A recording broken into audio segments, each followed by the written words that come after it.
마가복음 4장 3절부터 9절까지 말씀 함께 읽도록 하겠습니다. 같이 읽습니다.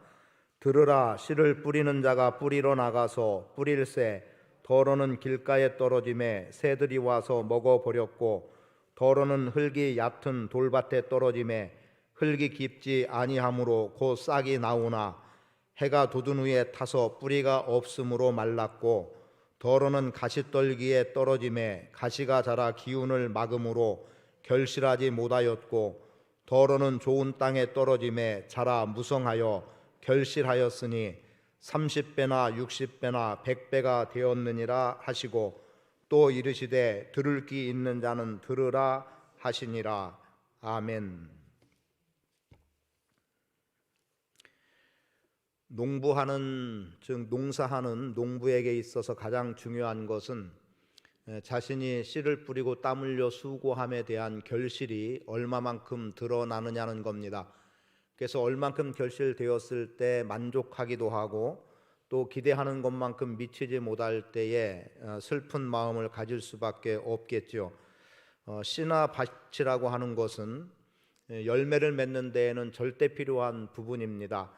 씨만 가지고 풍성한 30배, 60배, 100배의 결실을 맺을 수 없고, 또 밭만 있다고 되는 것은 아니죠. 밭에 씨가 뿌려져야 되고, 씨는 밭에 뿌려져야 마땅히 그곳에서 어떠한 모양으로든 자라고 열매를 맺어 나갈 수 있습니다.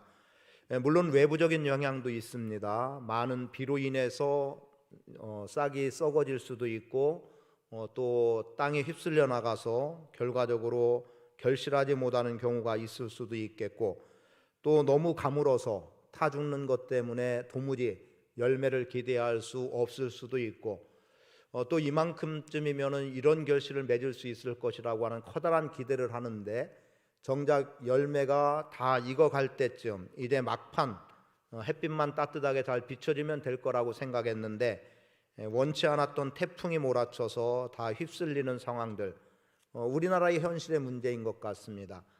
가을에 추수할 때쯤 되면 꼭 태풍이 지나가는 거거든요.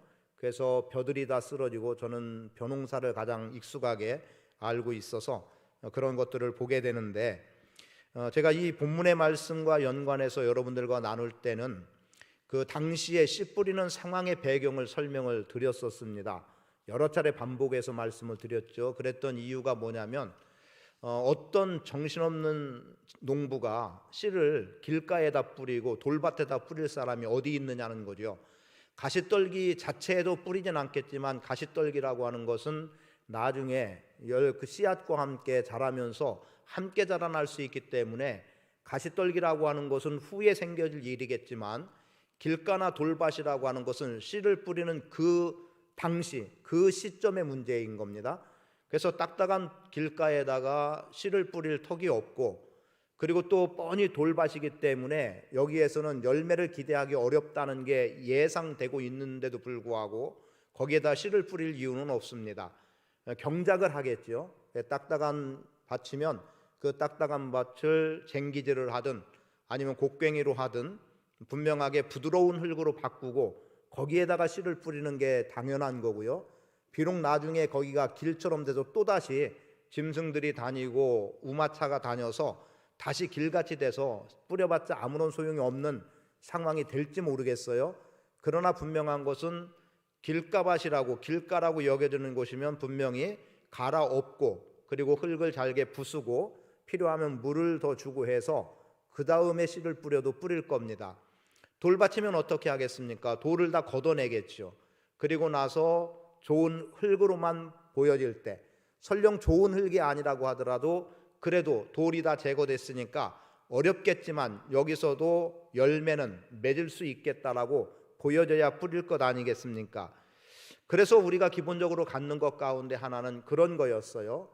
그때 당시의 파종법은 말 그대로 길가 같은 땅도 있고, 그리고 워낙 돌밭이 많아서 그래서 거기는 일일이 다 개간하고 할 수 있는 상황이 안 되는 정도. 그런데 길가라고 하는 것은 원래 길이라서 길이 아니라 짐승들이 다녀서, 특히 양은 한 줄로 줄지어서 가는 이 협착한 곳은 더더욱 그렇습니다. 그래서 양의 길이 이렇게 나 있었거든요. 그리고 또 사람들이 주로 다녀서 그래서 부득이 밭이었지만 길처럼 딱딱해진 상황이 있었다는 거죠. 근데 파종하는 방법이 다양하겠습니다만 그 지역에서 파종하는 하나의 방법 중에 하나는 뭐냐면 그냥 다 씨를 뿌린다는 겁니다. 뭐 거기가 길가 같은 밭이 됐든 돌 같은 밭이 됐든 아니면 분명히 가시떨기가 자랄 거라고 하는 것이 예상되는 땅이든 좋은 땅이든 그거 구분 없이 자기가 소유하고 있는 땅에는 씨를 다 뿌려서 그 다음에 이렇게 일구고 개간해서 그래서 흙을 덮어놓는 방법도 있고 여러 가지로 그리했다는 거예요. 그런데 결과적으로 보니까 어때요? 길가에 떨어진 씨는 자기가 흙을 덮기도 전에 이미 새들이 와서 먹어버리는 상황. 그건 외부적인 현상이겠지만 어찌됐든 그런 상황이 일어나게 되고, 그래서 이런저런 모양으로 길가 밭이나 돌밭이나 가시떨기가 자란 데에서는 아무런 결실을 맺지 못하는 겁니다. 그나마 뭔가 가시떨기에 있는 것은 열매로 맺혀질까 싶었는데 그런데 정작 열어보니 쭉정이밖에 남지 않는, 그래서 알맹이는 하나도 없는 그냥 빈 껍질, 알맹이처럼 조금 뭔가 들어있는데 말라버리고 만 정도. 그러니까 여기에서 얻을 게 하나도 없는데 다만 좋은 땅에 떨어진 그 씨앗은 잘 자라서 결실을 했는데 추수를 했더니 30배, 60배, 100배의 결실을 맺었더라. 그래서 말씀드렸던 부분입니다. 그러면 앞에 4분의 3을 다 잃어버린 거예요. 그거 잃어버릴 거 알고 농사 짓는 사람은 없지만 결과적으로 잃었습니다. 잃은 것에 대한 아픔, 상실감이 그만큼 크겠죠. 그런데 좋은 땅에 떨어진 곳에서 얻어진 것, 여기서는 말 그대로 열매 하나만 보아도 기쁠 수밖에 없을 정도의 상황이라고 한다면 30배, 60배, 100배의 결실을 맺은 것을 통해서 얻게 되는 기쁨은 이루 말할 수 없는 거죠. 즉 잃어버린 것이 크면 클수록 얻어진 것에서 얻는 기쁨은 대단히 커다랗다라고 하는 겁니다. 그래서 그런 의미로 바라볼 때 오늘 우리가 이뤄진 것에 대해서 그냥 상실감에 빠져버릴 것이 아니라 얻어질 때서는 얻어지는 것은 대단히 중요한 부분이 되는 것이고, 특히 영혼구원과 관련해서 생각해 볼 때 수많은 사람들에게 복음을 전한다고 전도의 일을 한다고 하는데 그런데 정작 열매로 맺혀지는 사람은 아무도 없다라고 할 때 얼마나 커다란 실망감이겠습니까? 어떤 사람은 내가 수만 명은 전도했겠다 이런 표현을 쓰는 사람도 사실 있었거든요. 어제 같은 경우는 한 분이 전화가 왔어요. 목사님인데 우리 지방에 속한 목사님이었습니다. 전화가 와서 목사님 제가 오늘 전도하다 보니까 도마동교회 집사님을 만났다 뭐 이런 얘기를 하더라고요. 그러면서 그분 표현은 그거였어요. 오히려 불신자를 만나서 복음이 전해지고 전도가 되어서 우리 교회 교인이 된다. 그건 굉장히 좋은 일이겠죠. 기쁘고. 그런데 그분 표현은 그거였어요.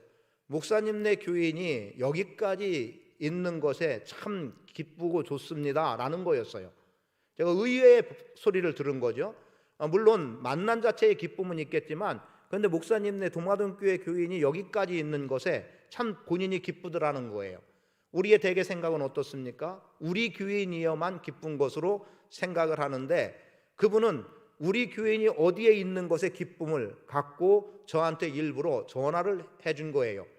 물론 저도 그 목사님은 이미 은퇴를 할 나이에 개척을 해서 그래서 참 어렵게 지나고 있는 것을 알기 때문에 어떠한 모양으로든 교제를 나누면서 함께 나누고자 하는 태도를 갖고 있는 목사님 중에 하나였는데 그렇게 반응을 해주니까 저는 굉장히 기쁠 수밖에 없었습니다. 자, 그런 겁니다. 자, 그러면 영혼구원, 내가 이렇게 많은 사람들에게 복음을 전했다고 생각했는데 그런데 온 사람이 예수 믿는다는 사람들이 하나도 없다라고 지금까지 실망을 해왔어요. 그런데 지금 내가 전한 복음에 반응하고 나도 교회 다니겠다, 예수님 믿겠다라고 하는 단 한 사람의 반응만 나와도 이 기쁨은 이루 말할 수 없는 거죠. 그게 바로 옥토에 좋은 땅에 떨어진 씨앗을 통해서 열매를 맺는 것과 같은 맥락에서 볼 때 지금까지 제가 여러 번 말씀드렸던 것은 잃은 것이 많을수록 여기서 얻어지는 기쁨이 크다라는 것을 반복적으로 말씀을 드렸습니다. 그래서 오늘도 이 말씀을 전제하고 그리고 오늘은 방향을 조금 다른 측면에서 성경을 접근해 보고자 하는 마음을 갖고 이 시간 함께 말씀을 나눕니다. 그리고 이렇게 말씀을 드리는 이유는 여러분들이 그러한 말씀을 오후 예배에 참여하는 분들은 그래도 이만큼의 말씀은 넉넉히 받아들일 수 있다고 생각을 하고 말씀을 준비했어요. 괜히 혹시 긴장감 갖진 않으셔도 되겠습니다. 이렇게 여러분은 말씀을 감당할 수 있을 것 같다고 하면 괜히 부담스러운 이야기를 하려고 하는가, 그럴 수도 있겠지만 감당이 될 수 있는 말씀이기 때문에, 그래서 오늘 제목은 좋은 밭은 있습니다. 좋은 밭은 있다는 거죠. 좋은 땅은 분명히 우리에게 있는 거예요. 앞에 세 가지에 잃어버릴 것 같은 땅의 사람도 있지만 좋은 땅의 사람도 있다. 제가 뭘 기대하겠습니까? 이 시간 함께하고 있는 여러분이 좋은 땅이라는, 좋은 밭이라고 하는 것을 전제하기 때문에 여러분께 감히 말씀드리는 바는 좋은 밭은 있습니다 라는 겁니다. 옆에 분에게 말씀해 주세요. 좋은 밭은, 좋은 땅은 있습니다. 길가 같은 땅만이 아니라, 돌밭 같은 땅만이 아니라, 가시덩굴만 무성하게 자랄 땅이 아니라 정말 좋은 땅, 열매 맺을 땅은 분명히 있는데 그게 바로 지금 서로 인사를 나눈 옆에 뿐입니다. 그럼 당연히 거기에는 상대가 또 나도 그 소리를 들었으니까 내가 포함이 되는 거죠. 그래서 너와 나라고 하는 우리 모두가 다 좋은 땅으로서 이 자리에 함께 있음을 전제하고 말씀을 드립니다.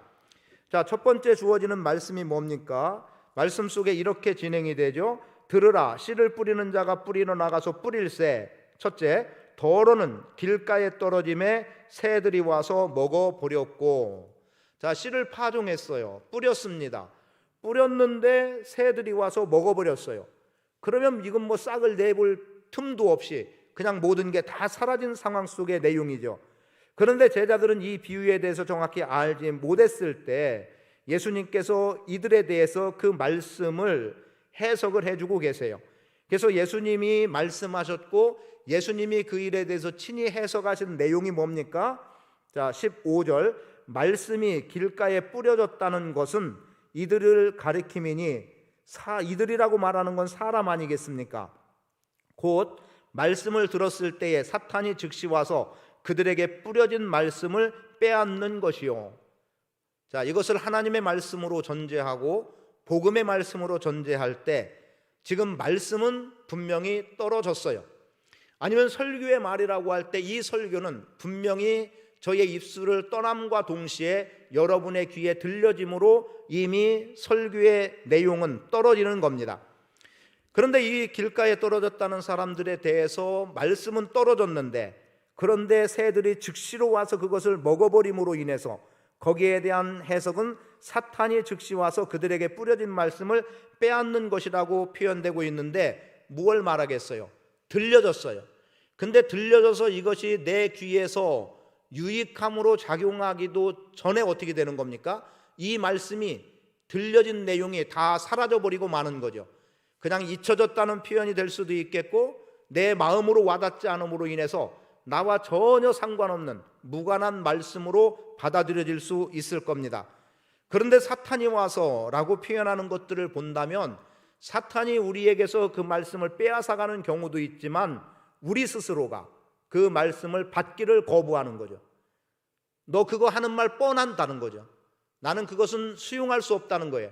내 생각은 이미 여기에 있는데 네가 아무리 어떠하다라고 더 좋은 말로 나에게 말을 한다 해도, 하나님의 말씀이 아무리 좋다 하더라도 내 영역은 여기에 있으니까 이 말씀은 더 이상 내 귀에 들려질 일도, 내 마음에 와닿을 일도, 그리고 이 말씀에 대해서 내가 되새겨볼 일도 없이 그냥 그 자리에서 배척해버리고 버려내는 거라는 거죠. 대개의 사람들 가운데는 어떤 사람들은 실제로 이런 경우들이 있어요. 아무리 설명을 해줘도 이미 자기가 갖고 있는 이 고정된 생각에서 꽉 막혀 있어서 어떤 주장을 해도 이미 그 자신의 확고한 주장 때문에 더 이상 들려지지 않아서 그 어떤 진전도 볼 수 없는 이러한 경우들이 있기도 합니다. 굳이 성경에서 그런 사람들을 찾는다면 어떤 사람이겠습니까? 바리새인들, 제사장들이 그러했습니다. 그래서 예수님께서 안식일에 병을 고치는 것까지도 문제를 삼고, 그리고 신성 모독 한다라고 이러저러 하지 않느냐. 지금 예수님께서는 하나님의 아들로서 마땅히 그 일을 감행하고 있고, 그리고 사람을 위해서 안식일이 있는 거라고까지 말씀하면서 심지어 내가 안식일의 주인이다라고 예수님이 말씀하고 있는데, 어떻게 병든 자를 고치면서 죄사함을 받았다고 말할 것이며, 어떻게 안식할 날에 손 마른 사람의 손을 펴게 할 것이며, 이 도무지 있을 수 없다. 율법에 꽉 사로잡혀서 그 틀을 벗어나지 못하는 거예요. 그러니 귀에 들려질 말이 무엇이겠습니까? 그러니 예수님의 행위가 아무리 선하고 사람을 살리는, 생명이 건져지는 일임에도 불구하고 그냥 그들은 죽어도 되는 거죠. 그들은 여전히 손 마른 채로 살아가는 게, 여러분, 하루라도 빨리 고쳐지면 좋을 것을 왜 굳이 오늘이냐, 내일 하면 되리라고 내일로 미뤄버리는 일들이, 그들은 결국 어떤 사람들이다? 길가와 같은, 그래서 씨앗이 길가에 떨어졌을 때 곧바로 새들이 와서 먹어버림 같이 아무런 기대도 할 수 없고, 그리고 순식간에 그냥 사라져버리는, 특히 사람과의 관계에서는 남의 말은 전적으로 무시하고 도무지 받아들이려고 하지 않는 이러한 사람들의 태도가 길가에 뿌려진 씨의 결과일 수밖에 없다는 거죠. 바리새인과 대제사장들은 예수님은 어떠하다, 말 그대로 안식일을 범하는 자, 거기까지만 이야기할게요. 신성 모독하는 자, 여기까지만 이야기하더라도 그들은 이미 자신들의 생각 속에서 예수님을 그렇게 규정하고 있으니까, 즉 신성 모독하는 자, 안식일을 범하는 자, 이렇게 생각하니까 마가복음에서 예수님의 가르침을 새로운 교훈이라고, 권세 있는 새 교훈이라고 사람들은 다 예수님을 따르고 있는데, 이들만큼은 그 권세 있는 새 교훈은 우리와 상관없다라고 받아들이고 있고, 그래서 도무지 통하지 않는 결과를 가져오게 되더라는 겁니다. 그러니 그들에게 예수님의 말씀은 들려질 수도 없고, 결국 그들의 손에 의해서 예수님은 십자가에 못 박혀 죽으시게 되는 거죠. 물론 큰 틀에서 보면 십자가에 못 박혀 죽으심이 하나님의 뜻을 이루는 건 분명해요.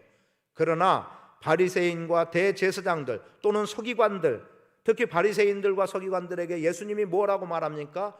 회칠한 무덤, 이렇게까지 표현하면서 그들을 책망하고 있었던 내용들까지로 본다고 하면, 오늘 우리는 다른 사람의 말을 귀 기울여 들을 줄 아는 그러한 사람들이 되어야 합니다. 내가 기존에서 가지고 있는, 물론 우리는 진리의 문제소만큼은 변함없는 건 당연한 일이에요. 그러나 그것이 아니라고 한다면 우리는 들을 수 있는 귀를 가져야 됩니다. 그리고 상대의 말이 어떠함을 받아들일 수 있어야 되는 거죠. 내 생각과 다르면 다 아니다, 이렇게 된다고 하면 세상살이에서 소통할 수 있는 길은 전혀 없습니다. 오늘도 오전에 말씀 표현을 했던 것 가운데 하나, 지금 젊은 세대의 생각과 우리 세대의 생각은 다름이 많아요. 그래서 우리는 죄라고 여겼던 것을 젊은 세대는 죄라고 여기지 않는 부분들을 하나의 우리의 과제일 수 있겠죠. 그럼 이들의 생각과 활동들을 어디까지 인정하면 좋을까라고 하는 것도 우리가 숙제로 가져야 될 문제인 건 분명하지만, 그러나 지금 세대들에 대해서 내 기준으로만 맞춘다고 하면 발전은 없는 겁니다. 내일을 기대하기가 어려운 거예요. 두 번째로, 돌밭에 떨어졌다라고 하는 말씀, 이들은 말씀을 받았다는 건데요, 봅니다. 5절에 더러는 흙이 얕은 돌밭에 떨어짐에 흙이 깊지 아니하므로 곧 싹이 나오나 해가 돋은 후에 타서 뿌리가 없으므로 말랐고, 그러니 말랐으니까 이제 생명을 잃어버린 것 아니겠습니까? 거기에 대해서 16절은 이렇게 해석합니다. 또 이와 같이 돌밭에 뿌려졌다는 것은 이들을 가리킴이니 곧 말씀을 들을 때에 즉시 기쁨으로 받으나 그 속에 뿌리가 없어 잠깐 견디다가 말씀으로 인하여 환난이나 박해가 일어나는 때에는 곧 넘어지는 자요. 넘어지는 자. 자, 말씀, 기쁨의 말씀이죠. 복음이니까 복된 말씀이에요. 그러니까 말씀을 받는 이들의 입장에서 기쁨으로 받는 것 당연한 일이었습니다. 근데 기쁨으로 받긴 했는데, 이 말씀을 기쁨으로 받긴 했지만 이 말씀이 뿌리가 내리고 열매를 맺게 하는 데는 적잖이 어려움이 있었습니다. 왜였겠습니까?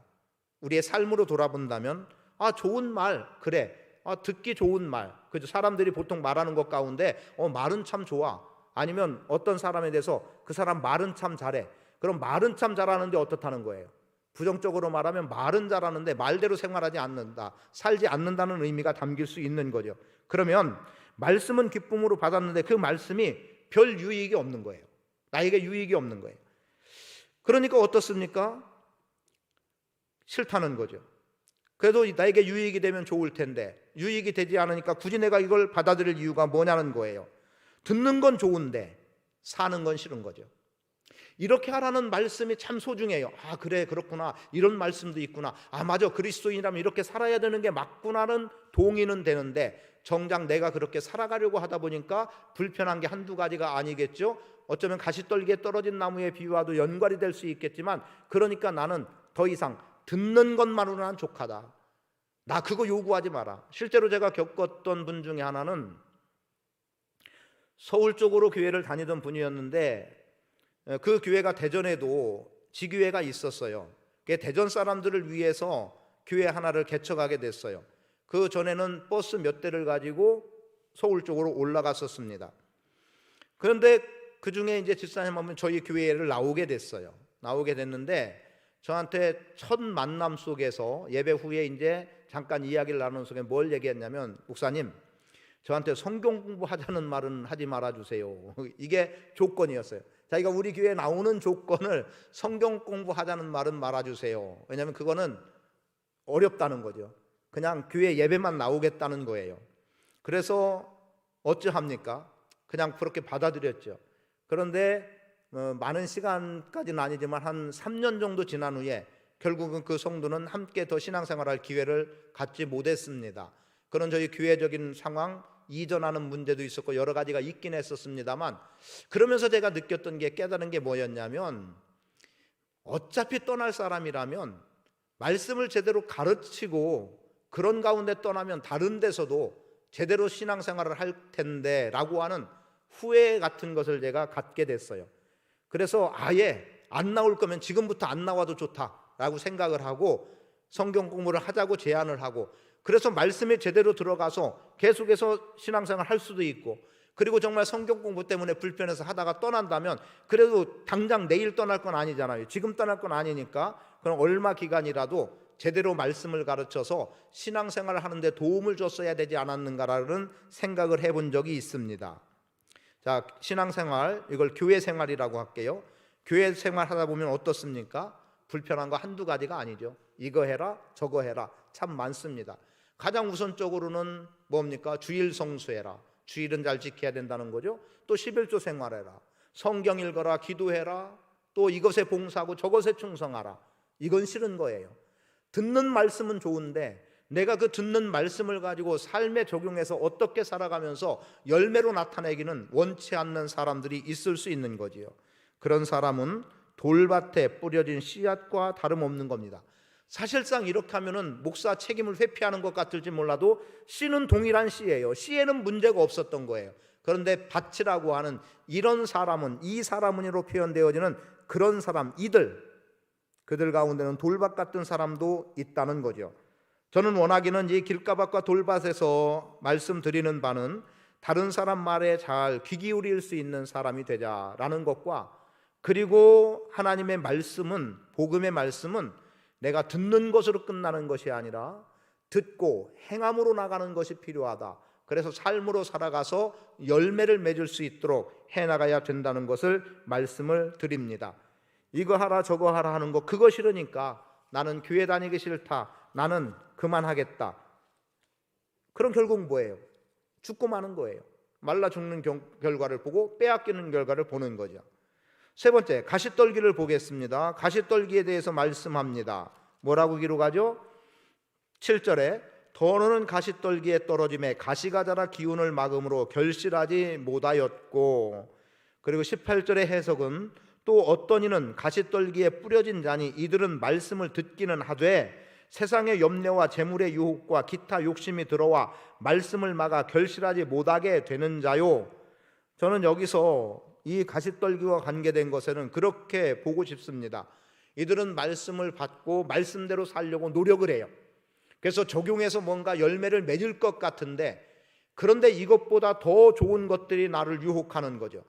때로는 말 그대로 힘들고 어려운 것들이 나를 방해해서 말씀으로 이겨나가야 되는데 말씀으로 이겨나가지 못하는 겁니다.